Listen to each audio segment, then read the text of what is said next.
orange. Hey guys, it's Jennifer, and this is the third time I've filmed this intro because I don't know how to speak. Today I'm super excited for this video. I'm showing you guys a bunch of photography hacks and ideas for photo shoots. If you want to check out all of the photos that I took in this video, which I think they turned out amazing, I posted them all on my new website with Squarespace, and it's JENerationDIY.com. Also, if you're thinking about creating a website, domain, or online store, make sure to check out Squarespace. So thank you so much to Squarespace for that's a mouthful. Thank you so much to Squarespace for sponsoring this video. If you like this video, make sure to like it, not just emotionally, and subscribe if you haven't already and you like my videos. Turn on that notification bell because life is exciting and you don't want to miss one of my videos.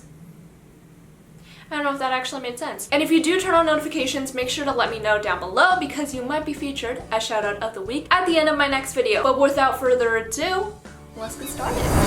Alright, so the first thing I'm going to show you guys how to do are these cool shadows. I should really come up with a better name, but that's all I got. So I took a giant poster board. If you have a black poster board or a thicker piece of poster board, that will work a lot better. But I just started drawing these lines for the cutouts of the paper, and I drew these in different sizes. Some were thicker than others, thicker with 2 C's. After that, I just cut them out with my scissors, and don't worry if they're messy because it doesn't really show up at all. And feel free to come up with cool designs, like you can do different shapes, but I just did stripes because I thought that was easiest and kind of simple. So this is what it looks like, obviously very jagged, but that doesn't matter at all. Now you're gonna take a bright direct light and you're just gonna put your cutout right in front of it. The closer this was to my face, the more defined the lines were, and the farther it was from my face, the more blurry the lines were. So I kind of had to just hold this up pretty close to my face just because I used such a thin piece of paper and because it wasn't black. These are some of the photos that we took. My friend Emily just helped me take these photos and I think they look pretty cool. I am satisfied.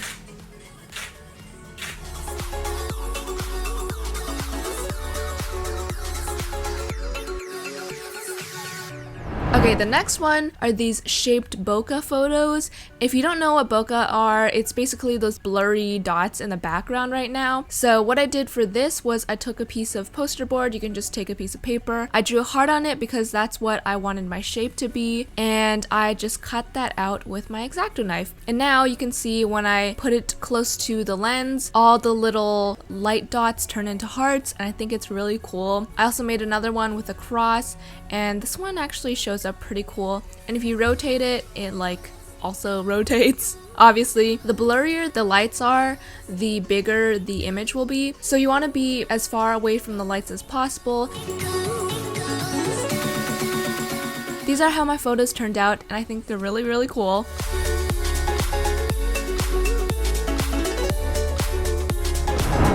Okay, and the next one are these like long exposure shots, and I'm obsessed with these. I used glow sticks for these, but you can also use like a flashlight or sparklers or anything that has light. So for this, you will need a camera with manual settings. You want to set your shutter speed anywhere from 4 seconds to 30 seconds, depending on how long you need to take your shot. For your aperture, you want to set it anywhere from like 2.2 all the way to like 30. Really depends on how dark your setting is. And oh, forgot to say, you want to be in a pretty dark place.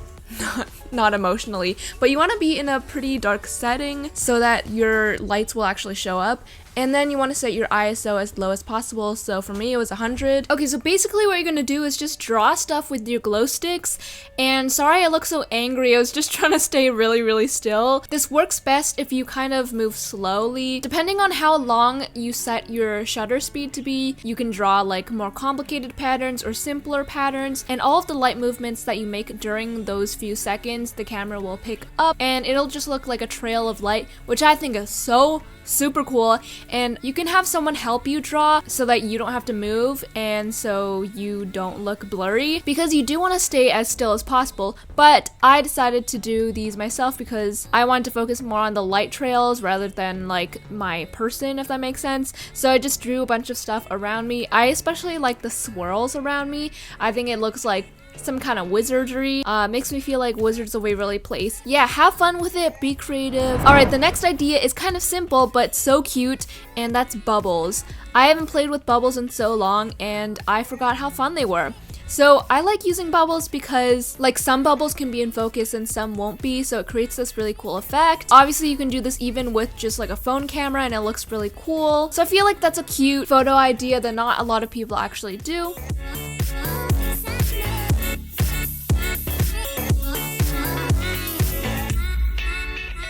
Alright, last but not least, these are probably my favorite photos. So these are like flower, milk, bathtub, citrus photos, like just bathtub photos that look so cool. So what I did was I turned on the water for the bath and then I just dumped in like a gallon of milk, and then I also bought a bunch of flowers and I just cut the flowers off from the stems. You want to make sure that you get flowers that will float, so kind of have like a bigger petal surface because those will float better than say like roses. So what I did was I hopped in the tub with my cute bathing suit that kind of matches the theme of like floral and stuff. Once you're in, you want to place your flowers and whatnot around you and try not to move because they will move if you move.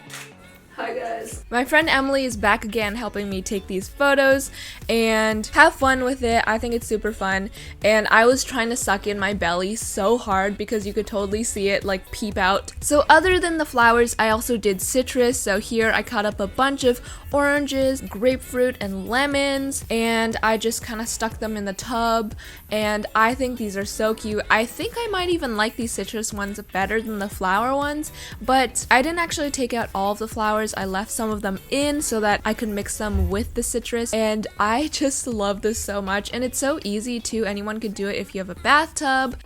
Thank you guys so much for staying until the end of the video. I know it's sometimes hard to get through a whole video of me talking, but I want to quickly talk about Squarespace because I think it's an amazing website where you can make your own domain, your own website, or online store, and it's so easy. You don't have to know how to code or anything. Anyone can do it. If I can do it, you can do it. And they have so many cool templates and they're so pretty. It's all online, you don't have to install anything. There's really good award-winning 24/7 customer service. Also, if you already have another domain, it's really easy to transfer it to Squarespace. So if you do want to try out Squarespace, make sure to head on over to squarespace.com because you can get a free trial, and when you're ready to launch, you can use my code JENerationDIY or go to squarespace.com/GenerationDIY for 10% off your domain or website. Alright, thank you guys so much for watching this video. I hope you guys enjoyed it. And that is pretty much it. I will see you guys next time. Bye!